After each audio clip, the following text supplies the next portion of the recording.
A mail-order bride stepped off the train with a secret that could get her killed. A 6-year-old daughter her new husband knew nothing about. But the child wasn't the only secret she was hiding. And the silent rancher waiting on the platform, a man carved from raw stone and silence, was hiding something much, much darker. The train screamed its arrival, and steam billowed across the frozen Montana platform. It was the kind of cold that felt personal, the kind that found the cracks in your soul. Lillian Oakley held her daughter Josie's hand, her own knuckles white. In her other hand, she clutched a worn carpet bag. It held everything she had left in the world. The townsfolk were watching. They always watched newcomers in this part of the country. Their eyes slid over her plain dress, her tired face, and settled on the little girl hiding in her skirts. You could almost hear the whispers taking flight. Josie tugged on her hand. "Mama," she whispered, her breath a tiny white cloud. "Are we home?" Lillian knelt, pressing her face into her daughter's bonnet to hide the tremble in her lips. "We're where we're meant to be," she lied. It was a prayer, not a fact. For a year, she'd written letters to a man she'd never met, a rancher named Wyatt Hollister. She'd painted a picture of a simple, unburdened woman, ready to be a wife. She left out the most important part. She left out Josie. Now, the bill for that lie was coming due.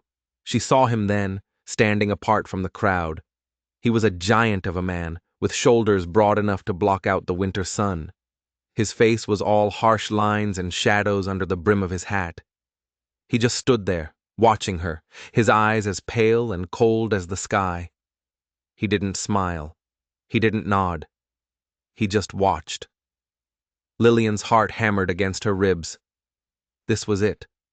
The moment her new life either began or shattered into a million pieces. A whisper slithered through the crowd. "She brought a child. I don't reckon he knew." Wyatt took a single step forward. The sound of his boots on the frosted planks was like a judge's gavel. His gaze dropped from Lillian's face to the small child clinging to her legs. Every hope Lillian had carried for 1,000 miles froze in her chest. She braced for the anger, the rejection, the cold dismissal that would leave them stranded and alone. He stopped right in front of them, his shadow swallowing them both. The silence stretched, tight and thin. "You're late," he said. His voice was a low rumble, a sound from deep in the earth. It wasn't an accusation. It was just a fact. The train was held up by the snow, Lillian managed, her own voice feeling small and foreign.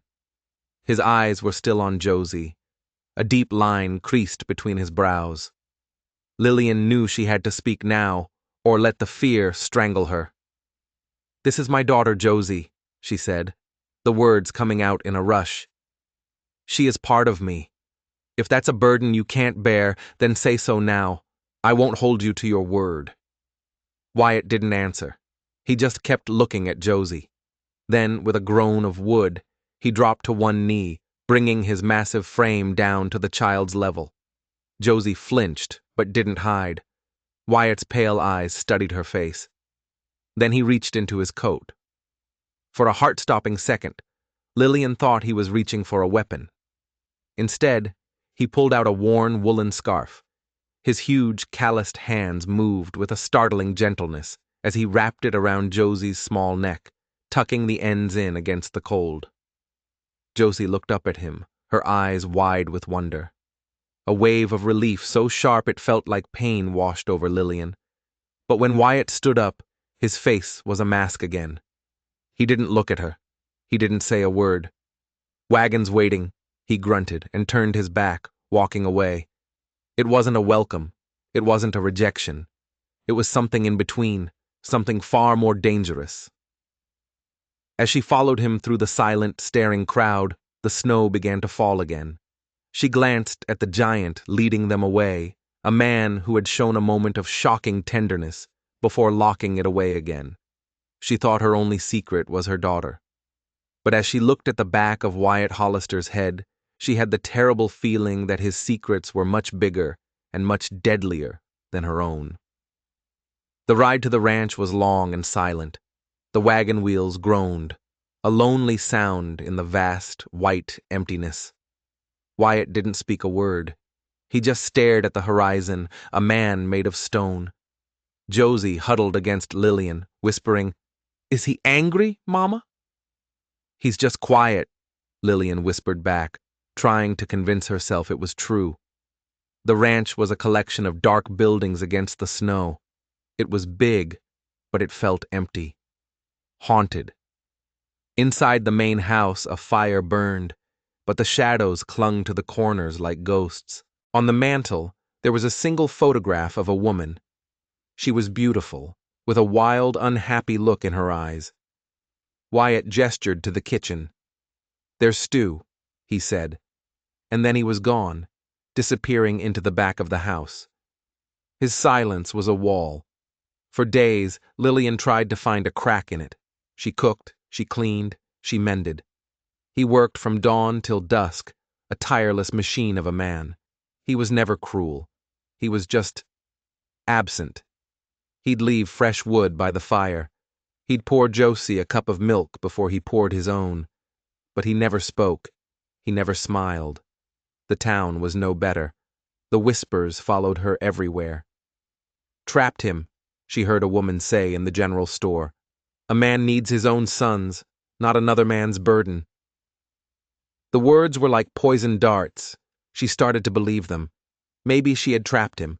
Maybe his silence was just a long, slow rejection. One night, as a blizzard howled outside, Josie got scared and wandered out to the barn. Lillian found her there, crying in the hay. But Wyatt had found her first. He was kneeling, gathering the small, trembling girl into his huge coat. He carried her back to the house, his arms a fortress against the storm. Lillian's heart ached with a hope she couldn't name. But when Josie was asleep, the silence returned, heavier than before. It was Josie who kept trying to build a bridge. She'd leave her rag doll on his chair. He'd move to another chair without a word, but he never moved the doll. She started following him, watching him work. One day, he was mending a leather harness. "Show me," she whispered. He stopped. For a long moment, he just sat there. Then, he put the strap in her small hands and guided her fingers, showing her the stitch. Lillian watched from the doorway, her breath caught in her throat. The blizzard finally broke. The work of digging out was immense. They worked side by side, shoveling snow from the barn roof. He was a force of nature, but when he saw her struggling, he took the heavier loads without a word. It wasn't kindness, it was a kind of silent respect. That night, for the first time, something in the house felt different. Josie was laughing, a small, happy sound, and Lillian saw it, a flicker of a smile on Wyatt's lips. It was there and gone in a second, but she saw it. Later, after Josie was asleep, Lillian found him staring out the window at the moonlit snow. "They think I deceived you," she whispered into the quiet room. "If you feel the same, just tell me. A hard truth is better than this." He turned from the window.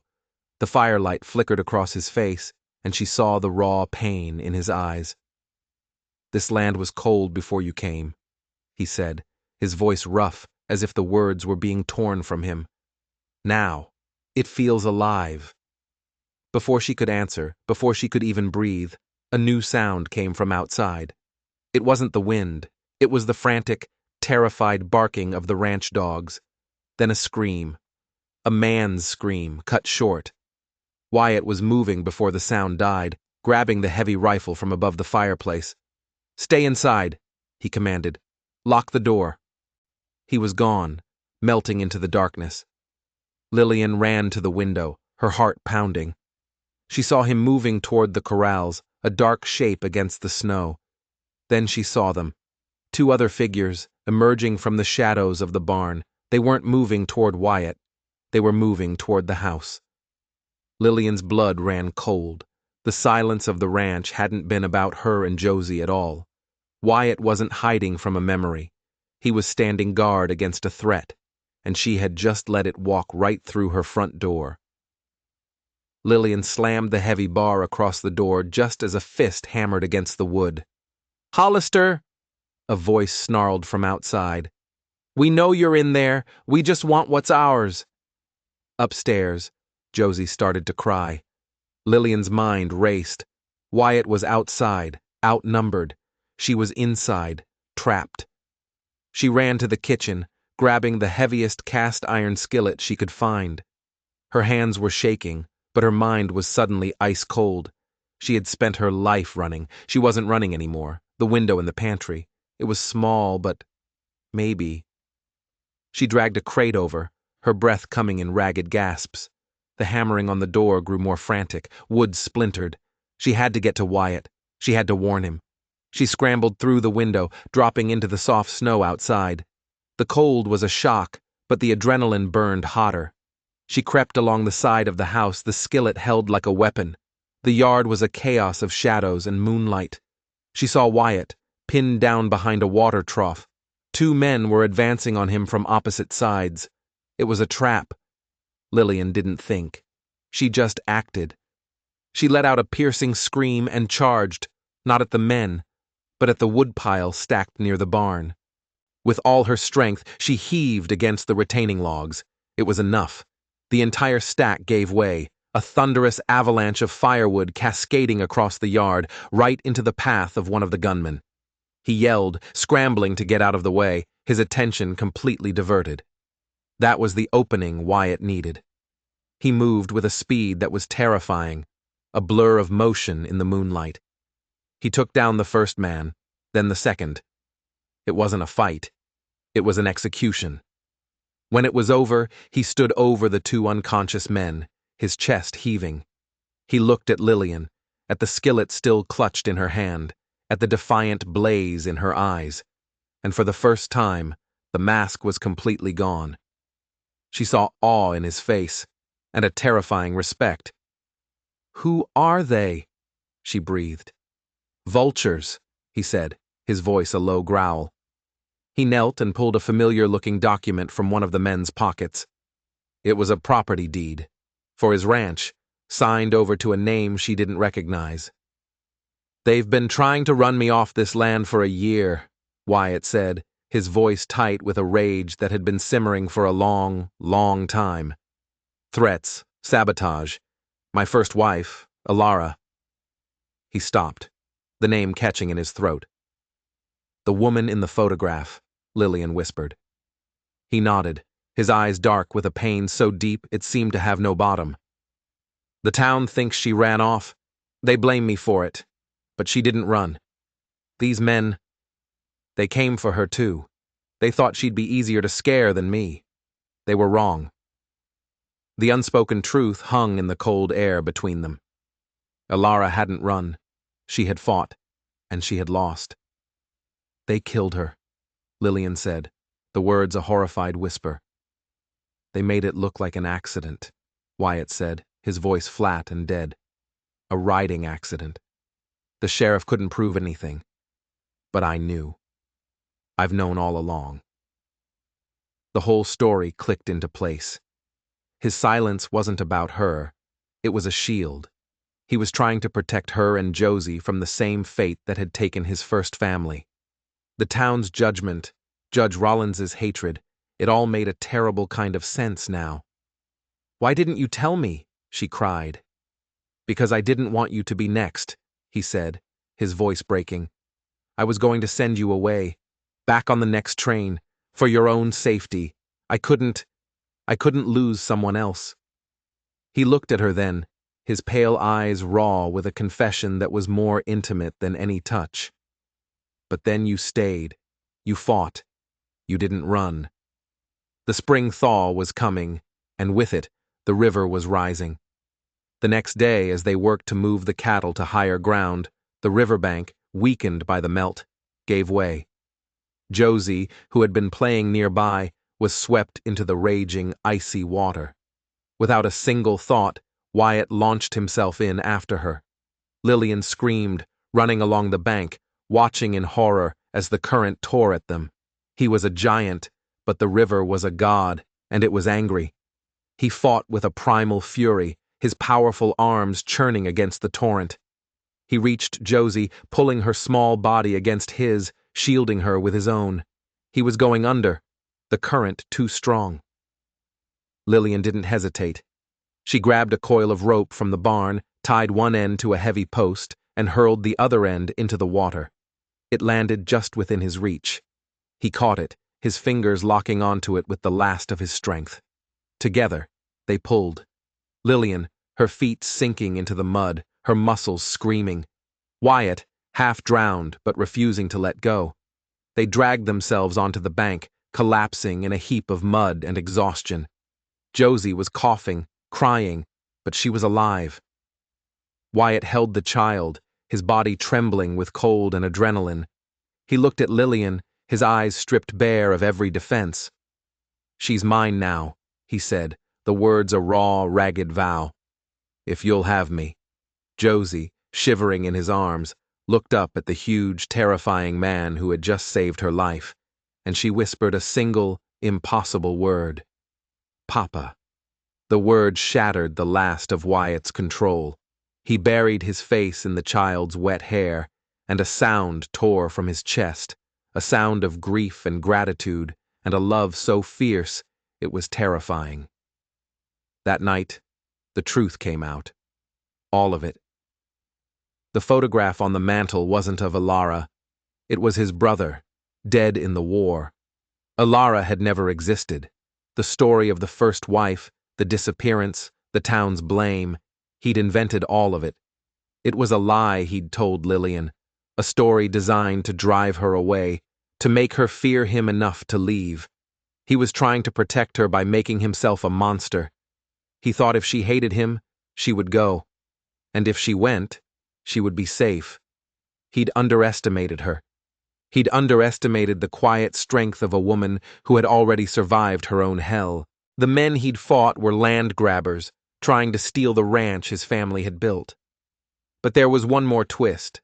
The deed he'd found wasn't just a forgery. The name on it was Judge Rollins. The man who had judged Lillian so harshly was the one pulling the strings all along, using hired thugs to terrorize Wyatt and drive him off the land he coveted. The final confrontation happened in the center of town. Wyatt, with Lillian at his side, faced down the judge, the fake deed in his hand. The truth came out in a flood, washing away the lies and the whispers. The town, shamed by its own judgment, turned on the man they had once respected. Justice came, swift and sure. Months later, standing on the porch of the ranch house, Lillian watched Josie, now strong and healthy, laughing as she rode a small pony around the corral. Wyatt came up behind her, his arms wrapping around her waist, pulling her back against his solid warmth. The silence was gone. The house was filled with laughter and life. The land was no longer cold. It was home. "I thought I was running to a stranger," Lillian whispered, leaning her head back against his shoulder. "You were," Wyatt said, his voice a low rumble against her ear. "But you found a family instead. If you believe that home isn't a place you find, but something you build with courage and fight for with love, then do us a favor and hit that subscribe button. Because the greatest stories are the ones that prove even the deepest wounds can heal."